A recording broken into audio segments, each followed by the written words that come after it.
Hello दोस्तों, मैं वकास। आइए वीडियो पे गौर करें।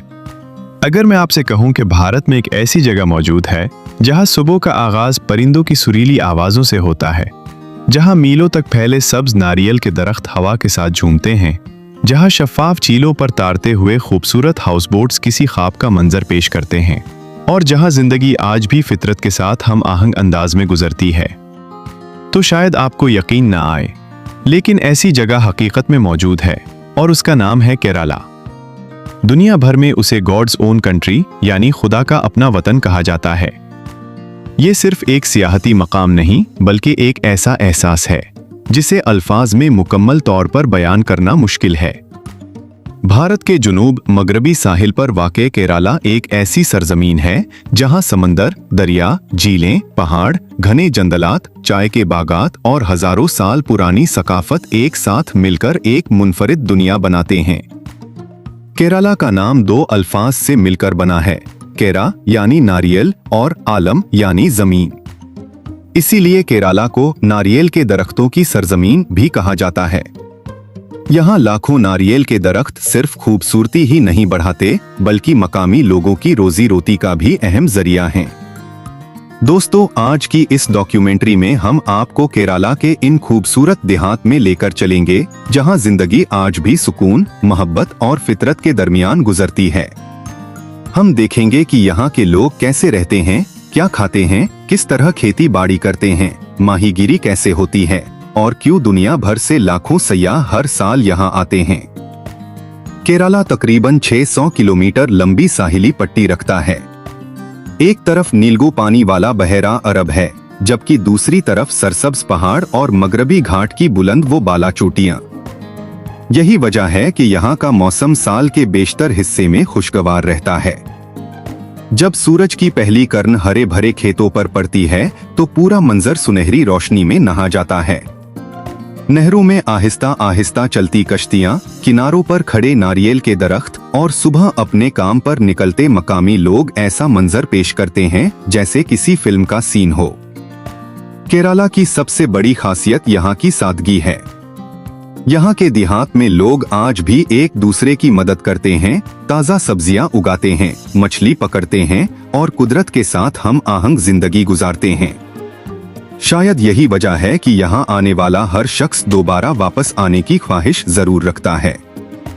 इस सफर में हम सिर्फ खूबसूरत मनाजिर नहीं देखेंगे, बल्कि उन कहानियों को भी जानेंगे जो केरला को दुनिया के मुनफरिद तरीन खित्तों में शामिल करती हैं। जैसे ही आप केरला के किसी गांव में दाखिल होते हैं, ऐसा महसूस होता है कि वक्त की रफ्तार अचानक सुस्त हो गई है। न बड़े शहरों का शोर, न ट्रैफिक का हंगामा, बल्कि हर तरफ सिर्फ फितरत की आवाजें सुनाई देती हैं। परिंदों की चहचहाहट, नारियल के पत्तों से टकराती हवा और नहरों में आहिस्ता आहिस्ता चलती कश्तियों की मध्यम आवाज एक ऐसा माहौल पैदा करती है जो दिल को फौरन सुकून दे देता है। केरला के देहात की सबसे मुनफरिद पहचान उसके मशहूर बैक वाटर टर्नीजर्स हैं।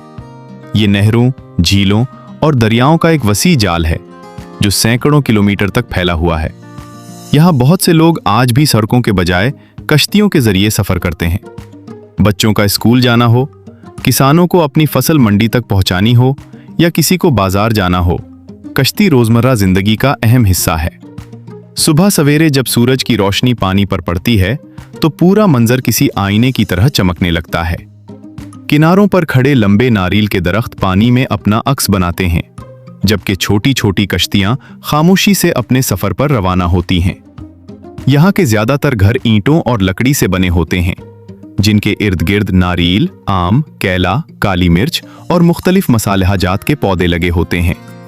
तकरीबन हर घर में एक छोटा सा बाग जरूर होता है, जहां लोग अपनी रोजमर्रा जरूरत की सब्जियां खुद उगाते हैं। केरला की देहाती जिंदगी में खुद कफालत नुमाया नजर आती है।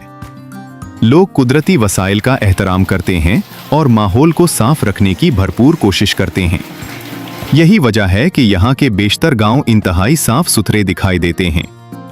सुबह के वक्त मर्द खेतों या माहीगीरी के लिए निकल जाते हैं, जबकि खवातीन घरेलू कामों के साथ साथ बागबानी, खाना पकाने और बाज़ औक़ात दस्तकारी में भी हिस्सा लेती हैं। शाम होते ही खानदान एक साथ बैठकर दिन भर के वाक़यात पर गुफ्तगू करते हैं। बारिश के मौसम में ये मंजर और भी दिलकश हो जाता है। किसान रिवायती तरीकों और जदीद ज़रूरी टेक्नोलॉजी दोनों का इस्तेमाल करते हैं ताकि बेहतरीन पैदावार हासिल की जा सके। इस इलाके की एक और ख़ास पहचान यहाँ के खूबसूरत हाउस बोट्स हैं। ये सिर्फ सयाहों के लिए कश्ती नहीं, बल्कि केरला की सकाफत की अलामत भी हैं। माजी में इन्हीं कश्तियों के जरिए चावल, नारियल और मसालेहाजात एक जगह से दूसरी जगह पहुंचाए जाते थे, जबकि आज इन्हें आरामदेह रिहाइश में तब्दील कर दिया गया है, जहां दुनिया भर से आने वाले सयाह पानी के दरमियान रहकर फितरत का लुत्फ उठाते हैं।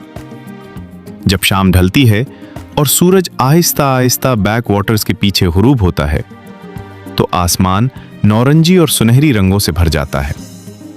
पानी पर तैरती कश्तियां और खामोश फजा ऐसा मंजर पेश करती हैं जो जिंदगी भर याद रहता है। केरला के देहात सिर्फ खूबसूरती की वजह से मशहूर नहीं, बल्कि यहाँ के लोगों की मेहमान नवाजी भी बेमिसाल है। अगर कोई मुसाफिर किसी गांव में पहुंच जाए तो मकामी लोग उसे मुस्कुराहट के साथ खुशामदीद कहते हैं। यही मोहब्बत और अपनायत हर आने वाले के दिल में केरला की याद हमेशा के लिए बसा देती है। लेकिन यह सिर्फ आगाज है, क्योंकि अगले हिस्से में हम देखेंगे कि केरला के माहीगीर समंदर से अपनी रोजी कैसे कमाते हैं, चाय और मसालेहाजात के बागात कैसे दिखाई देते हैं, और ये रियासत दुनिया के सबसे मशहूर मसालेहों की सरजमीन क्यों कहलाती है।